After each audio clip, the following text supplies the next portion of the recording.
जो किसी की भी अपेक्षा नहीं रखता, शरीर पोषण के लिए यथालाभ मिताहार करता है, जैसा मिल जाए वो मिताहार करता है, शांत चित्त रहता है, मुझ प्रभु में परमात्मा में उसकी बुद्धि स्थिर रहती है, एकमात्र मेरी शरणागत को ही वो सर्वश्रेष्ठ समझता है, नित्य निरंतर मेरे में मन लगाए रहता है, मेरी उपासना में कभी भी प्रमाद नहीं करता है, वो सदैव महान गंभीर हृदय में हो प्रभु का चिंतन करता रहता है, बड़ी से बड़ी विपत्ति रोग में कभी वो विचलित नहीं दिखाई देता, उसका धैर्य नहीं टूटता, जो भूख प्यास सुख दुख जन्म मृत्यु इनको समान समझता है, प्राण बुद्धि और देह के गुणों को जिसने जीत लिया है, जो प्राण जीत है, जो बुद्धि को जीत लिया है, जो देह के गुणों के धर्मों से ऊपर उठ चुका है, जो स्वयं कभी मान नहीं चाहता और दूसरों को मान देता रहता है,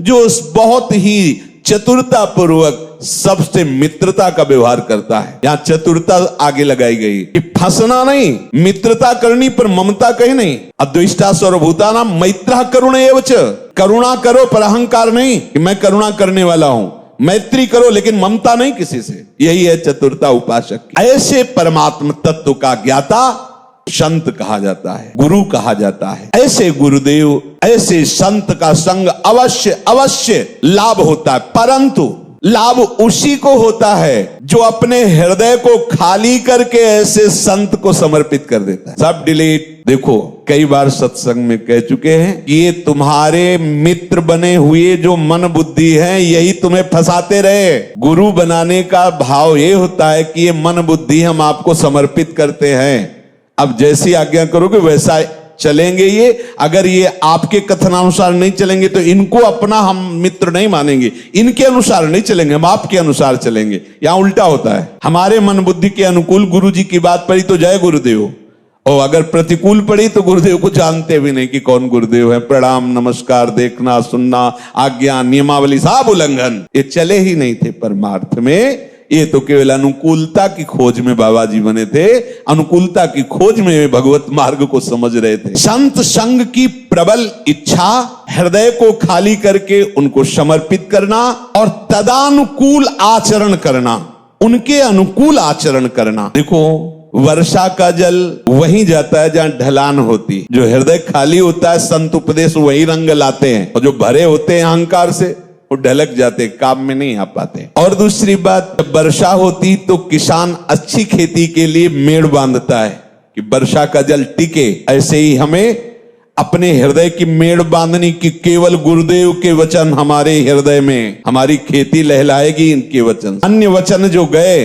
तो मेड़ में छेद कर देंगे, वो वचन टिक नहीं पाएंगे गुरुदेव के निकल।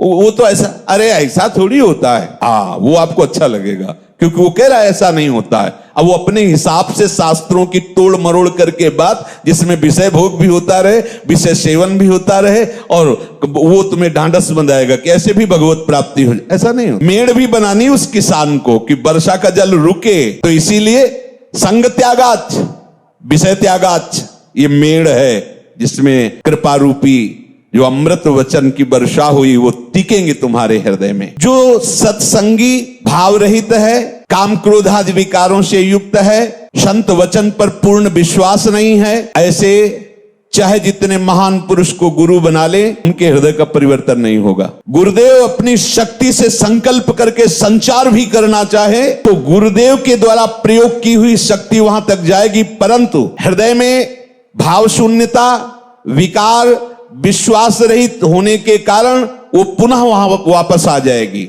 वो बार बार शक्ति को प्रेरित करे, अध्यात्म शक्ति उसके हृदय में डालने की चेष्टा करे, पर वो बार बार शक्ति जाकर वापस आ जाएगी, निष्फल हो जाएगी। जो उपासक बच्चा के पेट और घट करे, बच्चा को अगर मां पीटती भी है ना तो मां की तरफ ही भागता है, क्योंकि दूसरा सहारा नहीं।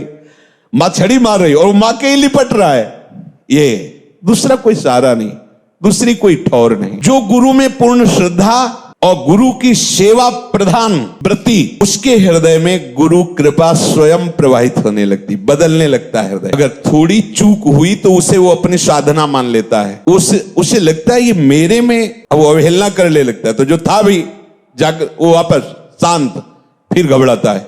तब उसको लगता है कि मेरी स्थिति क्या है, मेरी स्थिति तो ये है। तो वो कहां से प्राप्त हो रही थी? वो तो गुरु कृपा से प्राप्त हो रही थी। अगर वो भाग्यशाली है तो अपने मन बुद्धि को उनके चरणों में समर्पित करके निहाल हो जाता है, और अगर अभी दुर्भाग्य बकाया रहता है तो मन बुद्धि को समर्पित होकर आवागमन के चक्र में फंस जाता है। कभी कोई गुरु की परीक्षा या मनोरंजन के लिए उनका संग न करे। पढ़ के देख लो, इतिहास साक्षी है। भगवान के पुत्र शाम्ब ने पेट में ऐसे बांधा, और वो तो सुंदर थे ही, 9 वधू का रूप और 8-10 और 9 युवक सखियों का रूप ऐसे बना गए, और ऋषिजन बैठे थे मनोरंजन के लिए। प्रणाम किया और कहा, महर्षि ये 9 वधू है, गर्भवती है, क्या होगा इसके गर्भ से? मनोरंजन। उन्होंने दृष्टि देखी, इससे वो पैदा होगा जो तुम्हारे वंश का विनाश कर देगा। भगवान ने ये वचन काटे नहीं हैं, पूरे के पूरे। और भगवान के भी श्री चरण में जो बाण मारा उसमें उसी की एक कील थी, वही कील थी। भगवान ने अपने को भी अपने वंश के साथ अंतर ध्यान करवा।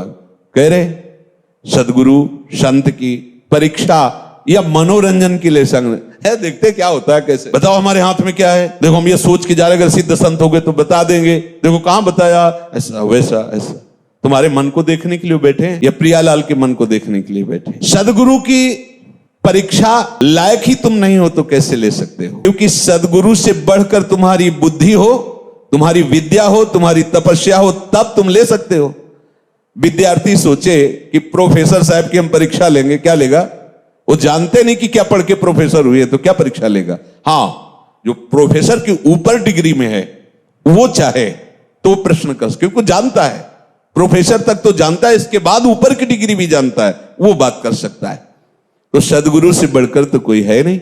गुरु ब्रह्मा गुरु विष्णु गुरुदेव महेश्वरा, ब्रह्मानंदम परम सुखदम केवलम ज्ञान मूर्तिम द्वंद्वातीतम गगन सदसम तत्वमस्यादि लक्ष्यम एकम नित्यम विमल मचलम सर्वधि साक्षिभूतम भावातीतम त्रिगुण रहितम सदगुरुम तम नमामि। सब कुछ सदगुरु, जो अपनी विद्या बुद्धि योग्यता और तपस्या के आधार पर गुरुदेव की परीक्षा लेना चाहता है, वो गुरुदेव की शक्तियों की छाया को भी छूने की योग्यता नहीं रखता। वो शक्ति कैसे अंदर धारण कर पाएगा? इसलिए सच्ची श्रद्धा, सच्ची जिज्ञासा उन्हीं के हृदय में होती है जो संत सदगुरुदेव में कभी दोष दृष्टि नहीं रखते, जो गुरुदेव पर उनके कार्यों की कसौटी पर देखना चाहते हैं कि कितने बड़े महापुरुष हैं, कभी नहीं देख पाएंगे, भ्रम में ही रह जाएंगे। क्योंकि महात्मा बड़ी चतुराई से अपने को छिपाते हैं। ऐसे थोड़ी कि जिनके है वो छिपाते हैं, और जहां है का आरोप करना है वहां छपाते हैं। उनको कैसे जान पाओगे? बड़े विचित्र लीला विहारी होते, दर्शन हुए संत हुए, बड़े विचित्र। ब्रह्मानंद में छके हैं, शरीर की शुद्ध नहीं, दर्शन करने जा रहे, एकदम साधारण बात। बच्चा कढ़ी बना लेते हो, पूरा परिवार आया, हाँ हाँ महाराज, कब थोड़ी कढ़ी पवा, दिमाग लगा रहे कि संसार त्यागी बैराग कैसे महात्मा। दूसरा बच्चा तुम्हारे गाय है, हाँ महाराज जी, बहुत दिन से रबड़ी नहीं पा, क्या अकेल लगाओगे, क्या बुद्धि लगाओगे? उनकी बाहरी ऐसी बालवत चेष्टाएं है तो अपनी बुद्धि की कसौटी पर कस ही ले सकते हैं। परमानंद स्वामी जी के पास एक जमींदार मिलने आए, सत्संगानंद स्वामी जी के शिष्य बक्सर, ये गंगा किनारे के बक्सर, बिहार वाला बक्सर नहीं। स्वामी जी ने कहा, स्वामी सत्संगानंद जी, बड़ा बालवत चेहरा, एकदम जैसे बालक का चेहरा, अचानक आवेश में हो जाते थे, अचानक ब्रह्मानंद की उपासना। और यह है कि उनकी जिह्वा से हर समय नाम निकलता रहता था। बाहर किसी से भी कोई भी संभाषण तो पहले राम राम राम ऐसे तब बात करते थे।